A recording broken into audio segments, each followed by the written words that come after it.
Line की बात हमने की थी, दो बिंदुओं के बीच की आभासीय दूरी। ये मेन दो बिंदु थे, ए और बी। दो बिंदुओं के बीच की आभासीय दूरी, यानी कि ये लाइन ना होकर के भी, ये बिंदु बिंदु है और ये बिंदु बिंदु लाइन ना होकर के भी एक लाइन का आभास दिलाते हैं। अब लाइन को समझना ना बड़ा ही आसान काम है। कैसे? जैसे कि आपके सामने अभी यहाँ दरवाजा दिख रहा है, उसके बाद ब्लैक बोर्ड की ये वाली लाइन दिख रही है व्हाइट बोर्ड की, उसके बाद ये वाली लाइन दिख रही है, ये वाली लाइन दिख रही है, ये वाली लाइन दिख रही है, उसके बाद कोई अदर ऑब्जेक्ट दिख रहा है। तो ये लाइनें हमने स्केल के द्वारा लगाई नहीं है, उसके बावजूद भी इन लाइनों का आभास हो रहा है। यहाँ पे हमने कोई ये लाइन लगाई नहीं है, लेकिन उसके बाद भी इस लाइन का हमें आभास हो रहा है। उसके बाद अगर आपको इसकी मोटाई की तरफ ये दूसरी लाइन दिखती हो तो इस लाइन का भी आभास हो रहा है, इस लाइन का भी सिर्फ आभास हो रहा है। हमने कोई पेंसिल या पेन से कोई लाइन ऐसे बनाई नहीं है, या हमने कोई ऐसे लाइन बनाई नहीं है। यानी कि लाइन का क्या मतलब है, एक स्थान पे विभिन्न प्रकार की गतिविधियों को दर्शाने के लिए जो आभास क्रिएट होता है, यानी कि जो आभास उभर के आता है, उसे क्या कहते हैं, लाइन। यानी ये जो एक बिंदु से दूसरे बिंदु पर, ये हो गया स्थान, ये हमारा क्या है, ये हमारा पूरा क्या है, स्थान। अब इस स्थान पर आभासीय, यानी कि ये ऐसे करके ये हमें क्या करा रही है, आभास करा रही है। आभासीय रेखा जो कि जिसका ना कोई लंबाई होती है और ना ही कोई चौड़ाई माप की बताई जा सकती है, तो उसे कहते हैं। उसके बारे में हम जानकारी ले चुके हैं, बिंदु का हमें पता चल गया है। उसके बाद हम बात करते हैं रेखा की। रेखा के बारे में भी हमें पता चल गया है कि दो बिंदुओं के बीच की आभासीय दूरी, यानी कि दो बिंदुओं के बीच की आभासीय दूरी को क्या कहते हैं, रेखा कहते हैं। अब रेखा कितने प्रकार की होती है? रेखा होती है बहुत सारे प्रकार की। नंबर 1 वक्र रेखा, नंबर 2 समानांतर रेखा, नंबर 3 असमानांतर रेखा, नंबर 4 खड़ी रेखा, नंबर 5 टेढ़ी रेखा। उसके बाद क्या आता है, रेखाओं से क्या बनता है, कोण, कोण के बाद समकोण, फिर न्यून कोण, उसके बाद अधिक कोण, प्रयुक्त कोण और लंब। अब हम बात करेंगे वक्र रेखा की।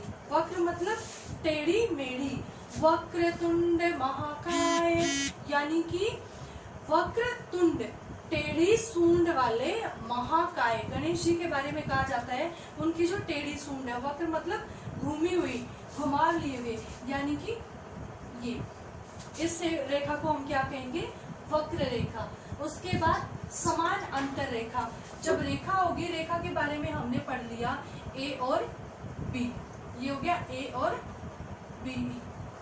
वक्र रेखा, जैसे सांप चल रहा है, सांप की जो पिक्चर हम बनाएंगे, सांप की ड्राइंग हम बनाएंगे, वो किस आकार में होगी, वक्र रेखा में। मान लो हम किसी कीड़े की मान लो हम किसी कीड़े की पिक्चर बनाते हैं, तो कीड़ा किसी आकृति में होगा, वक्र आकृति में।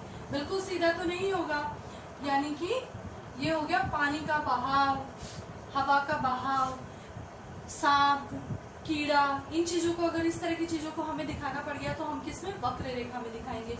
उसके बाद बात करते हैं हम समान अंतर, यानी कि समान अंतर वाली रेखाओं के बारे में बात करेंगे, यानी कि ए और बी, सी और डी, जिनके बीच में बिल्कुल इक्वल डिस्टेंस हो, जो आगे जाकर के कहीं भी ना मिलती हो, ऐसी रेखाओं को समान अंतर कहते हैं। यानी कि इक्वल डिस्टेंस पे वो लाइनें आगे चलती जा रही हैं। उसके बाद हम बात करते हैं असमान अंतर की, यानी कि एक रेखा ले ली हमने, ऐसे लगा दी, और दूसरी रेखा हमने ऐसे लगा दी, तो यहाँ और यहाँ जो डिस्टेंस है वो इक्वल नहीं है, यानी कि समान नहीं है, तो इसे कहेंगे हम असमानांतर रेखा। उसके बाद खड़ी रेखा।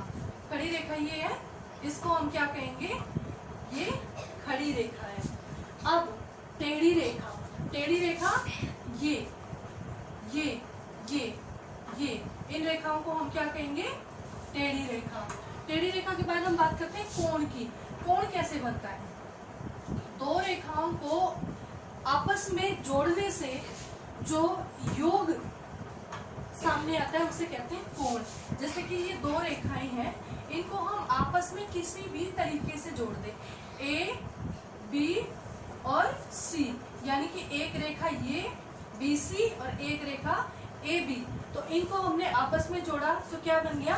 एक कोण बन गया। अब हमें ये नहीं पता कि ये कितने एंगल का कोण बना है, ना हमने इसको मेजर किया, लेकिन हमने सिंपली दो रेखाओं को जोड़ करके एक कोण का निर्माण कर दिया। अब उसके बारे में आगे बात करेंगे समकोण। अब समकोण क्या होता है? समकोण जिसे कहते हैं, अच्छा कोण को इंग्लिश में क्या कहते हैं?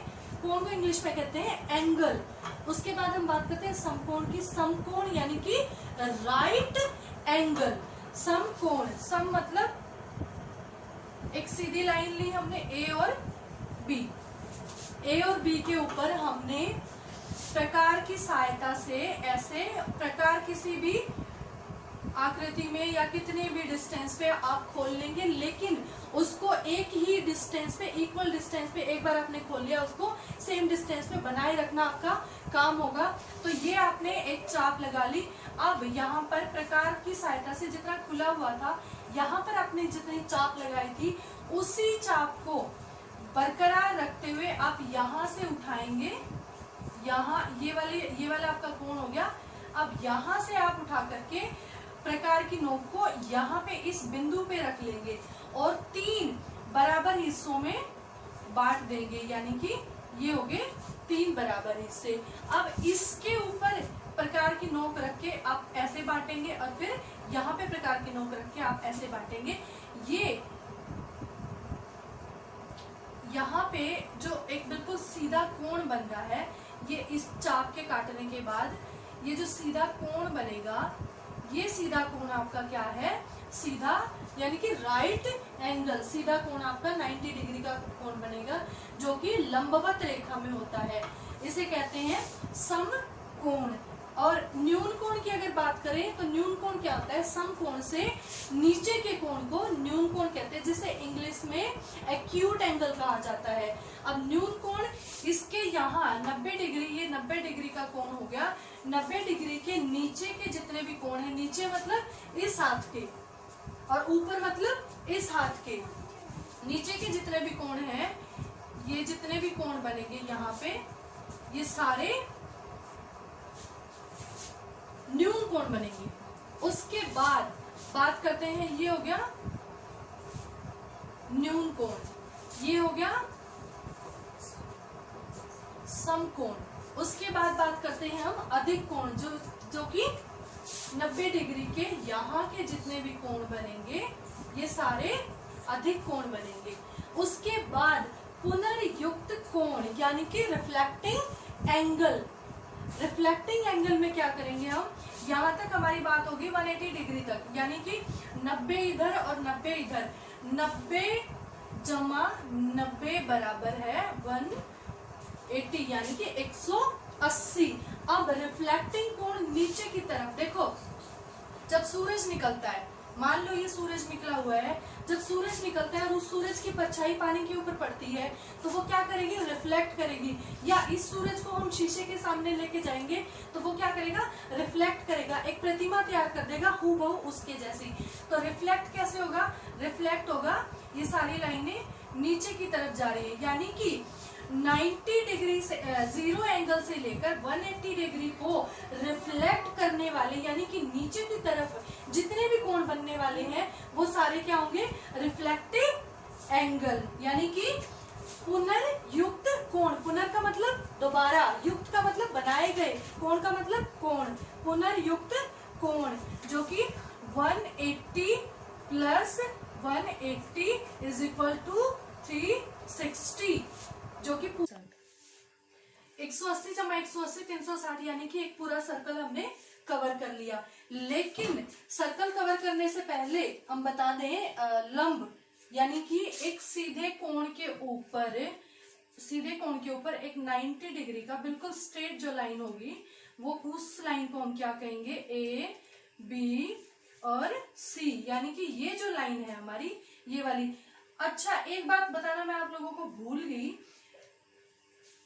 जो डॉटेड लाइन होगी ना उस लाइन को हम कंफर्म लाइन नहीं कहेंगे। जो बिल्कुल सीधी और गहरी लाइन जो बनेगी वो होगी हमारी कंफर्म लाइन। जब हमने लंबवत दर्शाना है तो भले ही हम इस लाइन को डॉटेड दिखा सकते हैं। ये बेस है, डॉटेड लाइन जो है वो हमारा बेस है, और इस बेस के ऊपर ये स्ट्रेट लाइन है। लंब हमने कहाँ पे दिखाना है, ये खड़ी रेखा को लंबवत रेखा कहते हैं, जो कि बिल्कुल सीधी होती है। और जब लाइन को, किसी लाइन के ऊपर बल देना है आपने, किसी लाइन को क्लियर दिखाना है, तो उस लाइन को आप बहुत साफ सुथरी और डार्क लाइन दिखाएंगे, और जिस लाइन के ऊपर बल नहीं देना उस लाइन को आप डॉटेड लाइन में दर्शाएंगे। तो ये हो गया लंबवत की बात कर ली हमने, 180 डिग्री की बात कर ली, 360 डिग्री की बात कर ली। अब हम बात करेंगे सीधा कोण। सीधे कोण की हमने बिल्कुल भी बात नहीं की है। सीधा कोण क्या होता है, ये जो स्ट्रेट लाइन है, ये स्ट्रेट लाइन है, ये स्ट्रेट लाइन अपने आप में एक लाइन ना होकर के ये क्या है, सीधा कोण। ए और बी सीधा कोण कैसे है, मान लो हम इस लाइन को यहाँ बीच में से तोड़ देते हैं। हमने इस लाइन को यहाँ बीच में से तोड़ दिया, तोड़ने के बाद सेम प्रोसीजर, हमने एक चाप लगाई। चाप कैसे लगाएंगे हम, प्रकार से हमने एक चाप लगाई, उस चाप को फिर से हमने वहां से उठा करके जहां चाप शुरू हो रही है वहां पे प्रकार को रख के हमने 3 बराबर हिस्सों में बांट दिया। वो जो तीसरा बराबर हिस्सा आया था उसको, और बीच में जो डिस्टेंस था उसको हमने क्या कर दिया, कवर कर दिया, जो बन गया 180 डिग्री। और 180 डिग्री क्या हो गया, सीधा कोण। यानी कि ये जो लाइन है इसको बोलते हैं सीधा कोण। उसके बाद हम बात करेंगे पुंजीय रेखा, क्योंकि बात सारी रेखाओं की चल रही है और सारा का सारा ड्राइंग का प्रपोर्शन जितना भी है वो रेखाओं पे डिपेंड है। तो अब बात करते हैं पुंजीय रेखा। ये सर्कल मैंने इसलिए नहीं मिटाया क्योंकि पुंजीय रेखा यहीं से निकलनी है। पुंज का मतलब क्या होता है, पुंज, पुंज का मतलब होता है गुच्छा। पुंजीय रेखा यानी कि रेखाओं का गुच्छा।